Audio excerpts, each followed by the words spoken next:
तो फाइनली आज वो घड़ी आ ही गई कि जिसका हर किसान को बड़ी बेसब्री से इंतजार होता है, क्योंकि यही वो दिन होता है जब उसको उसकी मेहनत का हक मिलने वाला होता है। हर वीडियो की तरह आज की वीडियो भी बहुत ही ज्यादा इंटरेस्टिंग होने वाली है। महीने बाद ही मेरा एक व्लॉग आता है और वो भी इंटरेस्टिंग ना हो तो फायदा मेरा यूट्यूबर होने का। तो फिर बिना किसी ताखीर के आज का व्लॉग करते हैं स्टार्ट। तो हर बार की तरह आज के दिन का आगाज भी फजर की नमाज से किया, उसके बाद वॉक की और फिर निकल गया दूध लेने। दूध लेके जैसे ही घर पहुंचा तो अब्बू और असद को साथ बिठाया, सीधा हम निकल पड़े गाँव की तरफ। हमारे घर से गांव के दरमियान फासला तकरीबन 15.5 किलोमीटर है, जिसे तय करने में तकरीबन आधे से पौने घंटे का वक्त लगता है। फाइनली अब हम अपनी मंजिल तक पहुंच चुके हैं। हमारी मशरिक की जानिब एक नहर मौजूद है और मगरिब की जानिब हमारे खेत, और अब बारी आ चुकी है नहर से मोटरसाइकिल को नीचे उतारने। यहाँ पे अब मैं ये बोरियां लेबर को पकड़ाऊंगा और उसके बाद मैं आपको अपने गाँव की सैर करवाऊंगा।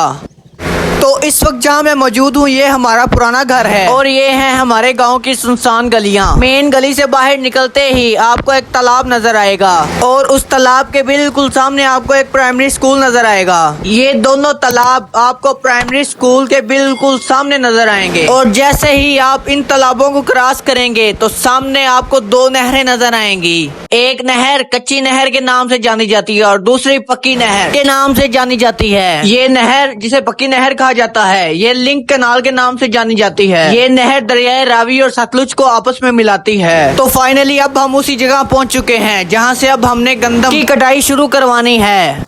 तो फाइनली अब हमारा ट्रैक्टर भी यहाँ पहुँच चुका है और अब इस ट्रैक्टर को मशीन के साथ जोड़ा जाएगा। तो अल्हम्दुलिल्लाह जी ये हमारी मशीन भी लग चुकी है और अब सारी लेबर फैल चुकी है। सबसे पहले मशीन के गिर्द एक स्टेज बनाया जाएगा जिसके ऊपर चढ़ के एक आदमी लेबर से गट्ठे पकड़ेगा और मशीन के अंदर डालेगा। अल्हम्दुलिल्लाह जी ये मशीन स्टार्ट हो चुकी है और अब हमारी जिम्मेदारी ये है कि गंदम की बोरियों को भरवाना और उसके बाद उन्हें बांधना।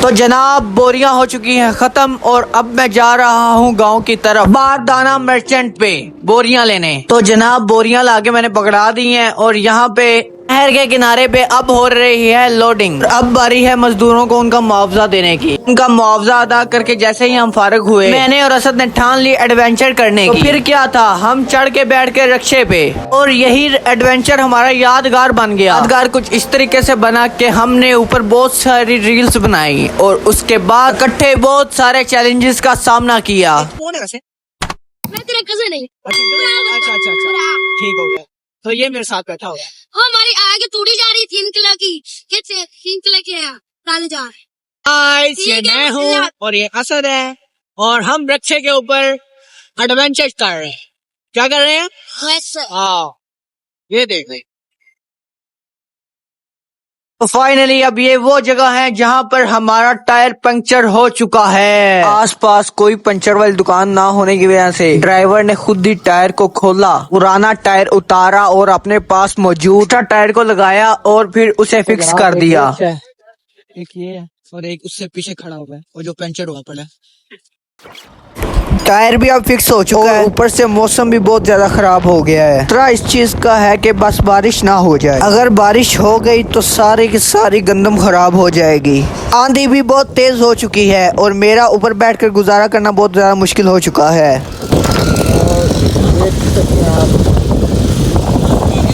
हमारे पूरे एडवेंचर का सबसे ज्यादा इंटरेस्टिंग पार्ट ये था, वरना इससे पहले तो ये सीन फिल्मों और ड्रामों में देखा गया था। अल्हम्दुलिल्लाह जी अब हम पहुंच चुके हैं अपने एरिया में। यहाँ पे अब गंदम उनके हवाले की जाएगी जिन्होंने इसके पैसे दिए हुए हैं। उम्मीद है कि आपको आज का व्लॉग बहुत ज्यादा पसंद आया और मेरे साथ आपने भी एंजॉय किया होगा। आज के लिए बस इतना ही, मुझे दीजिएगा इजाजत, दुआओं में रखिएगा याद। अल्लाह हाफिज।